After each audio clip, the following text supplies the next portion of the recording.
नमस्ते friends, NEET UG 2020 से एक क्वेश्चन यहाँ पर लिया हुआ है। ये क्वेश्चन फिजिक्स और केमिस्ट्री दोनों का एक कंबाइंड क्वेश्चन बन सकता है। For which one of the following Bohr model is not valid. निम्नलिखित में से किसके लिए बोहर का मॉडल मान्य नहीं है। सबसे पहले हमें याद होना चाहिए कि जो बोहर का मॉडल था, एटॉमिक मॉडल, वो सिर्फ हाइड्रोजन लाइक स्पीशीज के लिए वैलिड था। सिंगल इलेक्ट्रॉन स्पीशीज जिनकी वैलेंस शेल में सिंगल इलेक्ट्रॉन होता है, उन्हीं के लिए वैलिड था। अब हमें ऑप्शंस में सिर्फ ये एलिमिनेट करना है कि कौन सिंगल इलेक्ट्रॉन स्पीशीज नहीं है, और जो सिंगल इलेक्ट्रॉन स्पीशीज नहीं होंगी, मल्टी इलेक्ट्रॉन स्पीशीज होंगी, उनके लिए बोहर का मॉडल वैलिड ही नहीं है। जैसे सबसे पहला ऑप्शन आप देखिए, सिंगली आयनाइज्ड नियॉन एटम। अब नियॉन एक आप जानते हैं इनर्ट गैस होती है, इनका एटॉमिक नंबर 10 होता है।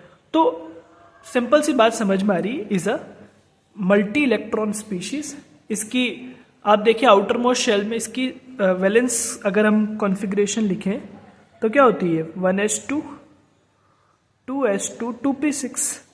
तो अगर आपने एक इलेक्ट्रॉन भी निकाल दिया, क्योंकि एक पॉजिटिव साइन है, तो भी ये मल्टी इलेक्ट्रॉन स्पीशीज है, इसकी वजह से बोहर मॉडल इस पर एप्लीकेबल नहीं है। सेकंड देखिए, हाइड्रोजन एटम तो हम जानते हैं, ये तो single electron species, Bohr model पूरा डिस्क्राइब इससे ही किया गया है। थर्ड है सिंगली आयनाइज्ड हीलियम एटम। अब आप जानते हैं हीलियम का कॉन्फ़िगरेशन होता है हाइड्रोजन हीलियम 1s2, क्लियर। जब हम हीलियम प्लस की तरफ जाएंगे तो ये 1s1 हो जाएगा, जो कि हाइड्रोजन लाइक स्पीशी हो गई, तो इस पर आपका बोहर मॉडल एप्लीकेबल है, ठीक है। फोर्थ ऑप्शन अब आप देखिए, ड्यूट्रॉन, ठीक है। हम जानते हैं तीन होते हैं, प्रोटियम, ड्यूटेरियम और ट्राइटियम। तो जो प्रोटियम होता है, ड्यूटेरियम होता है और जो ट्राइटियम होता है, इसमें ये होता है 1h1 1h2 1h3, क्लियर। यहां पर आप देखें इलेक्ट्रॉन में कोई फर्क नहीं, इलेक्ट्रॉन इसमें भी 1 ही है, इसमें भी 1 ही है, इसमें भी 1 ही, क्योंकि जो इलेक्ट्रॉन होता है वो एटॉमिक नंबर के बराबर होता है, क्लियर, जो कि 1 है। लेकिन फर्क आ रहा है इसके मास नंबर में, एटॉमिक मास में। एटॉमिक मास क्या होता है, प्रोटॉन प्लस न्यूट्रॉन। यानी कि यहां देखिए 1 और आपके जो प्रोटॉन्स होते हैं वो इलेक्ट्रॉन्स के बराबर होते हैं, क्लियर। तो पहले वाले में एक इलेक्ट्रॉन है और एक प्रोटॉन है।